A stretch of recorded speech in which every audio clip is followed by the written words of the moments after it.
masayang alamat. Ang ilog nito dahil Victorina. Natatandaan ko pa ang masayang alamat. Ngunit ang malulungkot ay ayoko nang maalala.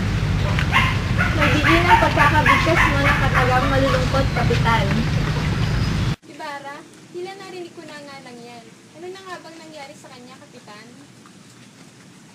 Oh, Ginoong Simon, tila yata ikay namumutla. Hindi ko akalain na ang isang batikang manlalakbay na katulad mo ay malulula sa ilog Pasig. Hindi ako nalulula, Padre Florentino. Huwag nating pag-usapan ng pagkalula. Ang ibig kong malaman ay tungkol sa sinasabi niyong si Ibarra. Akala ko ba'y ayaw niyo makarinig ng malulungkot na bagay? Bakit kayo nagiging masigasig? Dapat niyong malaman na ako ay isang manunulat, Kapitan. Yun ang dahilan kung bakit ako ay interesado. Si Ibarra ay laki sa ginhawa.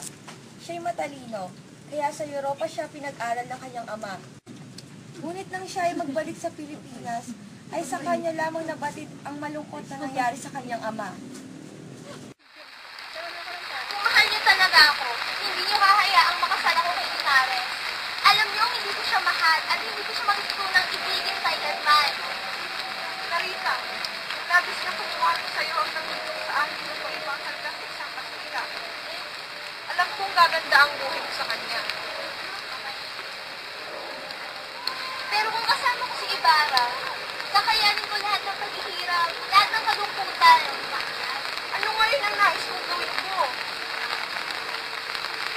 Hayaan niyo akong pumasok sa kumbento, doon ko lilimutin ang lahat. Hindi ako makakapayag na makulong ka sa malamig na pader ng kumbento. Hindi para sa iyo ang pagmumongha. At walang nagawa si Padre Damaso. Matatag ang paninindigan ni Maria Clara. Napakaganda pala ng kasaysayan ng kanilang pag-ibig. Pinahanga ako ni Maria Clara sa katapangan ng kanyang puso. Naniniwala na tuloy ako na iba umibig ang dalagang Pilipina. Nasaan na kaya siya? Si Maria Clara ay sa kumbento na. Habang naman ang ilog na ito, mabagal tuloy ang takbo ng makina. Wala tayong magagawa doon ni Victorina. Walang mabuting lawa dito sa Pilipinas. Dinadamdam ko nagkakamali ka, Ginoong Bensay. Ang kababawan ng ilog na ito ay madaling lunasan.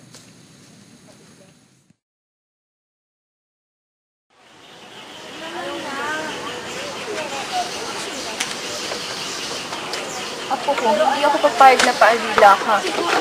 Lolo, yun lang yung tanging paraan para mailigtas natin ang aking ama sa kamay ng mga tulisan. Bakit hindi mo na lang isanlaw ipagbili ang agnos na kaloob sa ni Basilio? Hindi ko maaaring gawin yun. Mas mabuti pang magpaalila na lang ako kaysa ipagbili ko isang lako yung agnos na yun.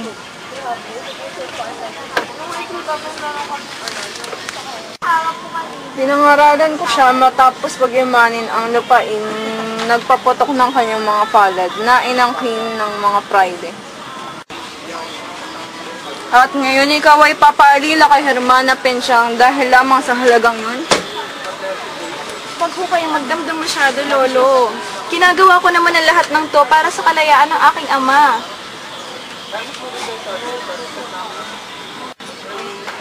Isa kang ulirang apo. Kawawa akong ina. Di man lang nalaman ang kahulugan ng tunay na kaligayahan. Ano yun? Tunog ng mga nababaling siit. Si Ginoong Simon.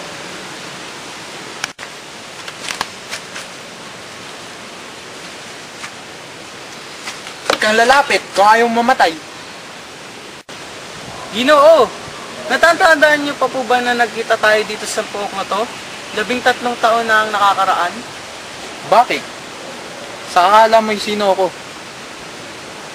Ikaw ang pinapalagay ng mga tao na namatay na.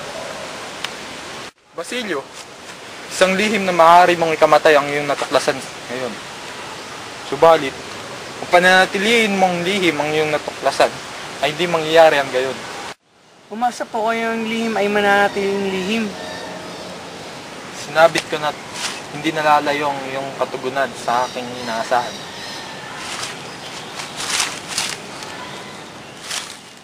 Nabaliw ang iyong nanay sa kagawa ng mga Kastila. Namatay ang iyong kapatid sa pamabag hanggang ngayon, hindi pa nakikilala. Minsan ako sa ating bayan na masama ang aking loob. Upang malayo ako sa mga pangyarihang sumisikil sa kalayaan ng ating bayan. At ako'y nagbalik at napipinto ng aking paghiganti. Kailangan natin ng kapwa katarungan. Kaya magtulungan tayong dalawa. Malakas ang kasalukuyang pamahalaan. Panisa sa katuparan ang paghiganti. Nung magbalik ako sa Pilipinas, galing sa pangangibang bansa, nakasalumuha ko ang iba't ibang uri ng lipunan at natuklasan kong napakasama ng ating pamahalaan.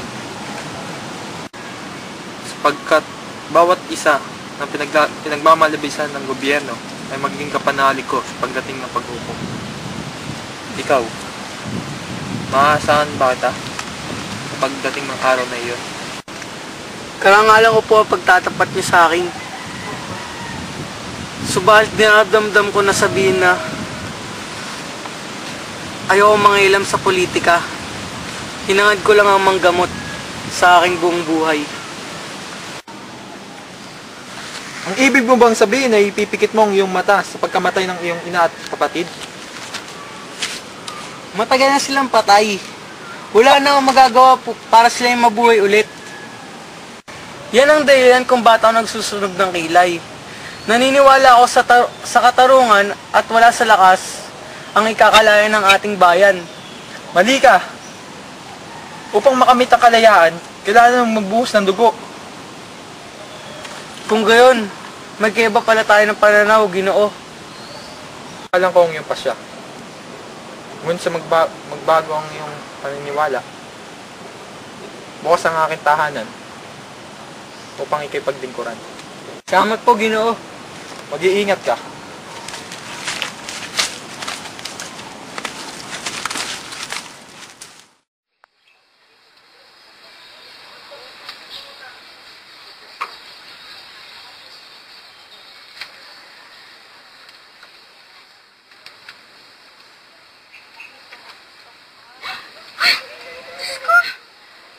Kitongin nga pala may-ari ng Agnos na to.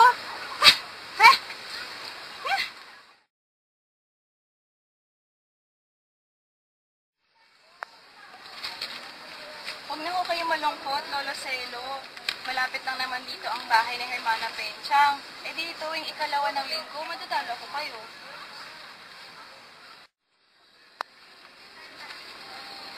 Lolo, pag dumating ho si Ama, pakisabi na lang na parang nag-aral lang din ho ako sa kolehiyo na manggaling mga silang Panginoon ko. Lo, aalis na po ako.